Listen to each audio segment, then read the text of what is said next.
सभी विद्यार्थियों का स्वागत है। आज हम जिस लेसन के बारे में पढ़ेंगे, जानेंगे या विचार विमर्श करेंगे, उस लेसन का नाम है सप्तक।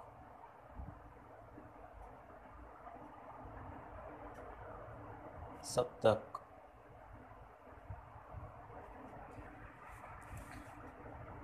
अभी तक हमने जो पढ़ा वो पढ़ा। इससे जो पहले के लेसन थे, सबसे पहले हमने ध्वनि पढ़ा, फिर हमने नाद पढ़ा, फिर हमने श्रुति पढ़ा और कल हमने स्वर पढ़ा था।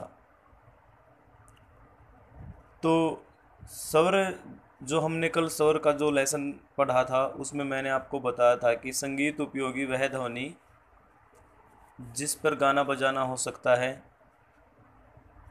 उन्हीं ध्वनियों को हम स्वर कहते हैं। और हमारे पास संगीत में ऐसी 7 शुद्ध ध्वनियाँ हैं और 5 विकृत रूप में है। विकृत का अर्थ होता है किसी भी चीज़ का बिगड़ा हुआ रूप।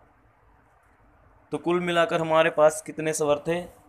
12, 7 शुद्ध और 5 कोमल। लेकिन आज हम पढ़ेंगे सप्तक के बारे में। सप्तक से आप समझ ही रहेंगे कि कहीं ना कहीं 7 काउंटिंग से रिलेटेड कुछ बात हो रही है। सप्तक, 7 सप्तक। सप्तक की मैं आपको एक बार डेफिनेशन बता दूं थोड़ी सी पहले कि सप्तक हम किसे कहते हैं। 7 स्वरों को क्रमानुसार गाना व बजाना सप्तक कहलाता है। आपको ये चीज़ नोट रखनी है कि कभी आप ये समझो कि स्वर तो 12 होते हैं, लेकिन हमारे पास जो शुद्ध रूप में 7 स्वर होते हैं, बेसिक स्वर वही होते हैं। जो 5 विकृत हैं वो तो उनका ही बिगड़ा हुआ थोड़ा सा रूप है, अर्थात उन्हीं ध्वनियों में थोड़ी सी जो परिवर्तन करके बोली जाती हैं वो वाली ध्वनियाँ हैं, लेकिन वो निकलती तो इन्हीं 7 स्वरों से हैं। तो हमारे पास बेसिक रूप से 7 स्वर होते हैं। तो बार बार बोलने में यही आता है कि 7 स्वरों को क्रमानुसार गाना व बजाना सप्तक कहलाता है। या फिर दूसरे रूप में हम यह भी कह सकते हैं कि 12 स्वरों के समूह को सप्तक कहते हैं। तो सप्तक कितने प्रकार के होते हैं? हमारे सिलेबस में या संगीत में सप्तक हम 3 प्रकार के ही होते हैं, अर्थात सप्तक 3 प्रकार के होते हैं। तो मैं आपको बताना चाहूँगा कि 3 प्रकार के कौन कौन से सप्तक होते हैं। एक बार मैं आपको थोड़ा सा समझा दूँ, उनके नाम बता दूँ और फिर उनके बारे में जानेंगे। हमारे पास 3 सप्तक होते हैं, 1, 2, 3। सबसे पहले हमारे पास जो होता है वो होता है मंदर सप्तक। उसके बाद जो हमारे पास होता है वो होता है मध्य सप्तक। उसके बाद हमारे पास जो होता है वो है तीसरे नंबर पर तार सप्तक। हमारे पास 3 प्रकार के सप्तक होते हैं, मंदर, मध्य और तार सप्तक। अब इस तीनों में डिफरेंसेस क्या क्या हैं, अंतर क्या क्या है, तीनों की परिभाषा क्या है, वो मैं आपको अभी बताऊंगा। सबसे पहले हम बात करते हैं मध्य सप्तक के बारे में। और इन सब जो मैं आपको सप्तक के बारे में बता रहा हूँ, आप इस चीज़ को प्रैक्टिकली तौर पर यह समझ सकते हैं कि हम ध्वनि से ही रिलेटेड बातें कर रहे हैं सारी, यानी आवाज़ से ही संबंधित सारी बातें कर रहे हैं। अगर वो मंदर सप्तक है तो यह भी आवाज़ का एक रूप है, मध्य सप्तक है यह भी आवाज़ का एक रूप है, तार सप्तक यह भी आवाज़ का एक रूप है जो आप अपने गले से उत्पन्न करते हैं और किसी भी वाद्य यंत्र से उत्पन्न होती है। इन तीनों में डिफरेंसेस क्या क्या हैं? तीनों में डिफरेंसेस क्या क्या? सबसे पहले हम मध्य सप्तक पे बात करते हैं। मध्य सप्तक कि जो ध्वनि होती है, जो आवाज़ होती है, उसकी पहचान क्या होती है कि जिस जैसे हम आम तौर पर जिस आवाज़ में हम बात करते हैं, या जिस टोन में, जिस आवाज़ में मैं अभी आप सबको पढ़ा रहा हूँ, तो यह जो आवाज़ है, यह आवाज़ मध्य सप्तक की आवाज़ है।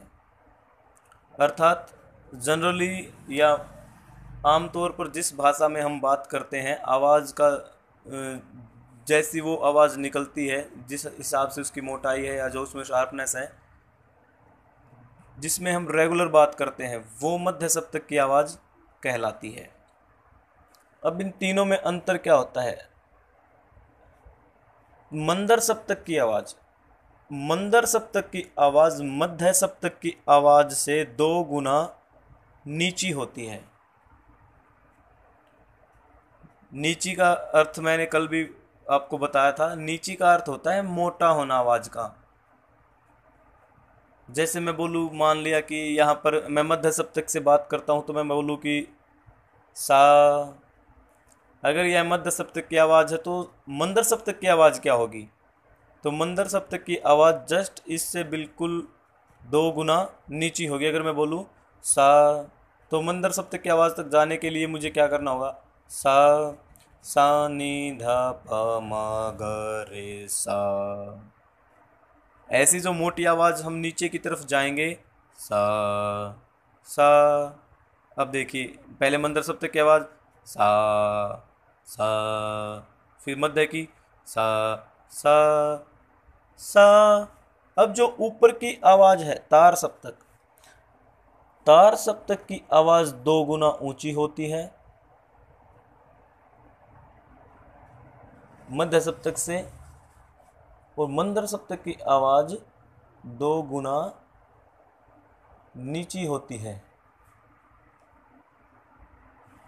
अब अगर मैं बोलूँ सा, सा, सॉरी, सा, सा, सा, सा, ध्वनि वही रहेगी, बस उसका मोटा और पतला होना ही सप्तक को दर्शाता है। अगर हम मध्य सप्तक से अगर हम शुरू करते हैं, तो आप देखना तार सप्तक कैसे जाएंगे। सा, सा रे गा मा पा धा नी सा, सा रे गा मा पा धा नी सा। बहुत ऊपर तक आवाज़ जाती है, जिसे हम गले की पिच बोलते हैं, कि हमारा गला कितना नीचे तक जा सकता है, कितना ऊपर तक जा सकता है, वो हर इंसान का अलग अलग होता है।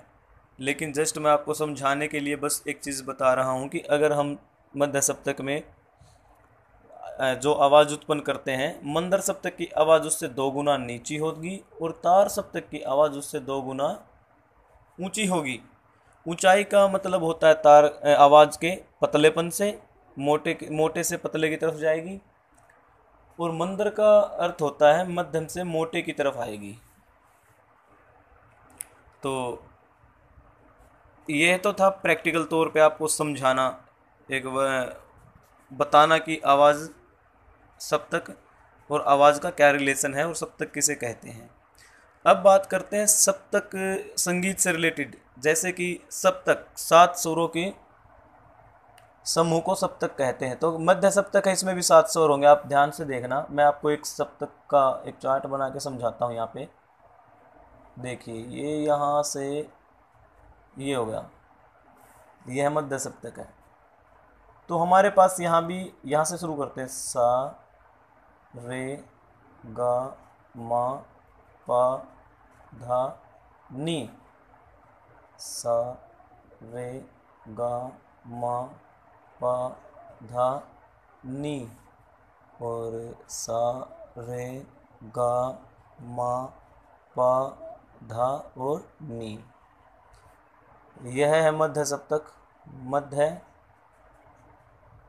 मंदर और तार सप्तक। आप देख पा रहे होंगे, मैंने एक छोटा सा डायग्राम सा बनाया है। मंदर, मध्य और तार, 1 2 3। अब यह ध्वनि आप समझ गए होंगे, सा सा रे गा मा पा धा नी सा। यह नॉर्मल जिस आवाज़ में बात करते हैं वो वाली ध्वनियाँ हैं। अब मंदर सप्तक, सा सा, ये मध्य सप्तक, सा रे गा मा पा धा नी धा पा मा गा रे सा नी धा पा मा गा रे सा सा। जो ये मोटी आवाज़ है ये मंदर सप्तक की आवाज़ है। लेकिन बोलते समय प्रैक्टिकल रूप से तो आप समझ गए, लेकिन लिखते समय कैसे समझेंगे? अब जैसे ये लिखे ये तो सारे एक जैसे हैं, तो ऐसे हमें कुछ समझ नहीं आएगा। तो विद्वानों ने इनको लिखते समय समझने के लिए कुछ चिन्ह हमें दिए हैं, और उनका प्रयोग करके हम आसानी से पता कर सकते हैं कि कौन सी आवाज़ मंदर सप्तक की है और कौन सी तार सप्तक की, कौन सी मध्य सप्तक की।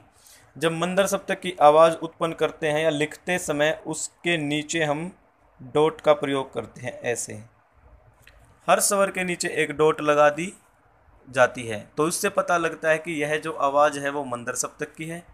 जो मध्य सप्तक की आवाज़ होती है, इसके स्वरों के साथ हम कोई छेड़खानी नहीं करते, ये जैसे हैं वैसे ही लिखे रहते हैं।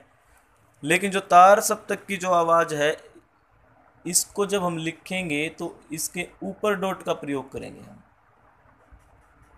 देखिए आप, ऊपर डॉट का प्रयोग करते हैं तो हमें समझ में आता है कि यह तार सप्तक की आवाज़ है। नीचे डॉट का प्रयोग करेंगे तो हमें समझ आता है कि यह मंदर सप्तक की आवाज़ है। और जब सारे गामा पा को ऐसे लिखा जाता है बिना किसी चिन्ह के, तो वो मध्य सप्तक की आवाज़ होती है।